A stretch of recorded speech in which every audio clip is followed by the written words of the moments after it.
Maybe it's your first year owning an above ground pool, maybe you've moved somewhere with a colder climate, or maybe you've just been slacking on winterizing your above ground pool for a while now. It's okay, I won't tell. What I will tell you is that there's no reason to slack when you can winterize your above ground pool in just a few steps. Don't believe me? Well, you should. Roll the thing.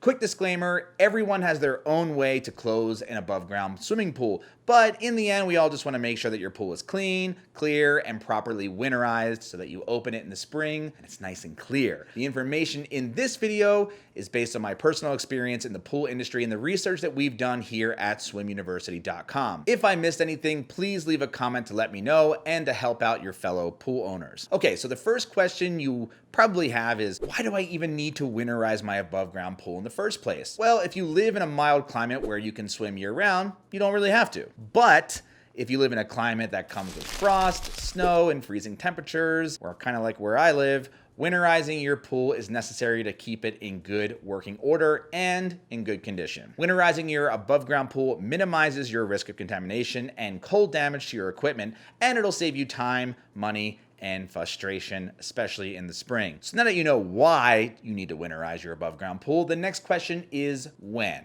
The ideal time is when the temperature falls below 65 degrees Fahrenheit, 18 degrees Celsius. Even if you might get the odd warmer day in early winter, it's still a good idea to go ahead and get your winterizing done before the temperature drops and any damage is done. Okay, so step number one, you want to gather all your pool winterizing supplies, and you're going to need a winterizing chemical kit or just a supply of winterizing chemicals. This includes pH increaser, alkalinity increaser, calcium hardness increaser, pool shock, algicide, and a clarifying winter enzyme supplement. Of course, this is optional, but I recommend it. Protective eyewear, protective gloves, an above ground pool winter skimmer cover, more on that later, expansion plugs, return line plugs, an above ground pool winter cover, the cover with the winch and the cable, cover clips, water bags if you have a walk around deck or a deck at all, and a pool air pillow, which I believe is an absolute must.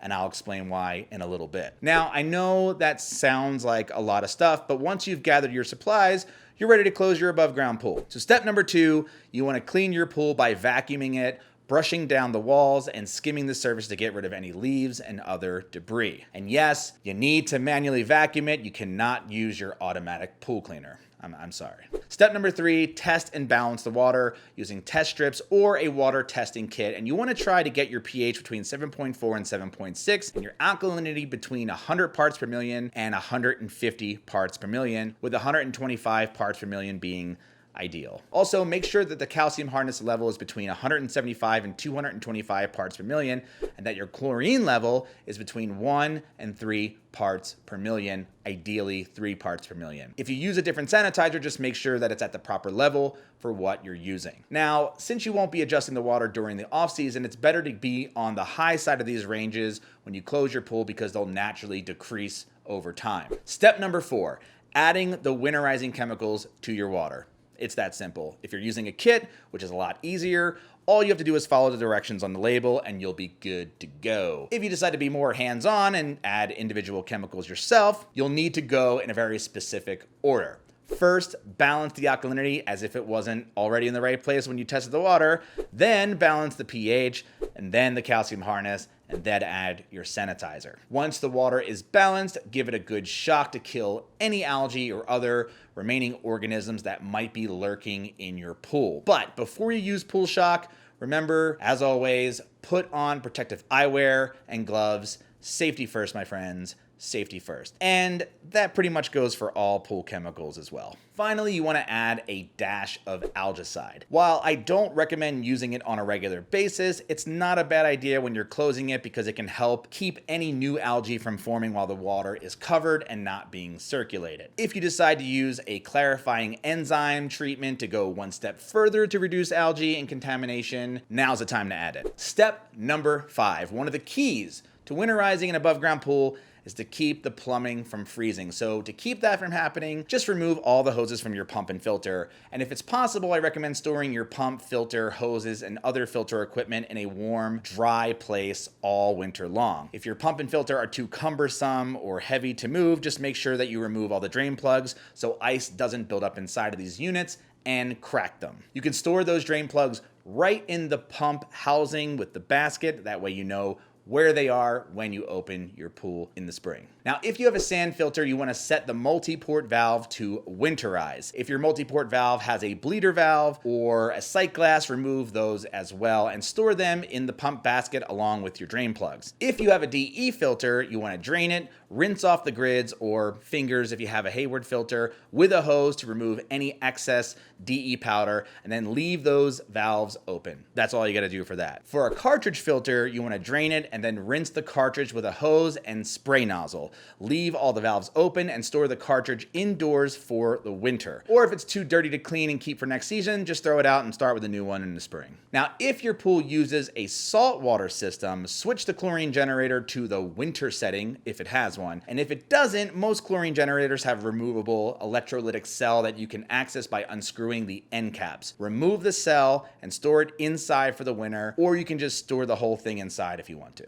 Another quick tip, take the time to clean the cell before storing it. It'll prolong its life and it'll help reduce the risk of hardware problems when it's time to reopen your pool in the spring. Now, the last thing you need to do is protect your skimmer. If the water builds up and freezes in it, well, it'll crack. And the easiest way to do this is with that thing I mentioned earlier, which is called an above ground skimmer cover. I highly recommend that you invest in one. Now, real quick, before we continue, if you want to learn more about taking care of your pool with in-depth tutorials and guides, you should check out our pool care handbook and video course. You'll get over 31 lessons, video lessons, plus a fully illustrated guide covering everything you need to know about pool maintenance. It's packed, I promise you, packed with money-saving tips so you don't break the bank on your swimming pool every year. And I swear this is the ultimate manual for every single type of pool. Above ground, in ground, Intex, doesn't matter. And the best part, we always keep it up to date. So once you buy it,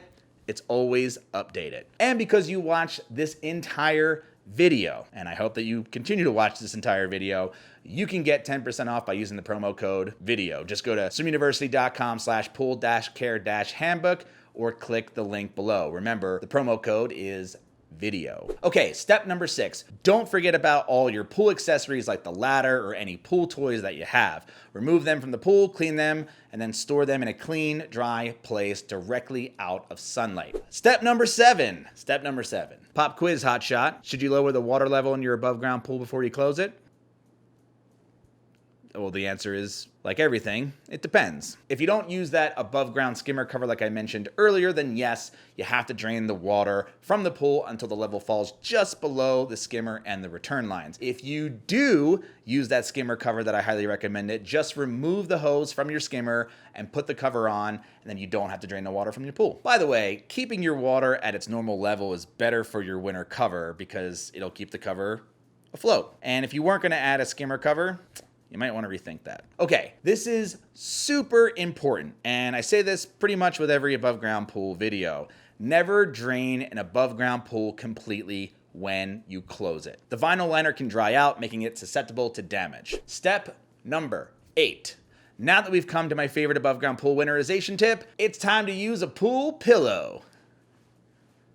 Quick warning, if you don't use a pool pillow, 2 members of your family might act like a couple of and try to skate on it when it freezes and completely destroy your above ground pool, so you can't use it anymore. Actually, a pool pillow helps with ice compensation. If your water freezes, the ice will expand into the pillow rather than into the pool walls, thus reducing the pressure on your pool and possibly saving your pool from total destruction. Consider it an insurance policy. Now, here's the secret about a pool pillow. You want to inflate it only 50 to 60% of its capacity. That gives the pillow some give to expand and contract in the cold weather and not to be popped by heavy snowfall. Step number 9. The last thing to do is cover your pool. Just place the cover over your pool and don't forget the pillow, and then secure it with the cable and winch. You can also secure it with clips and the cable, and I highly recommend you use both the cable and winch and the clips. It's just extra secure. If your pool has a deck, you can use water bags to help secure the cover.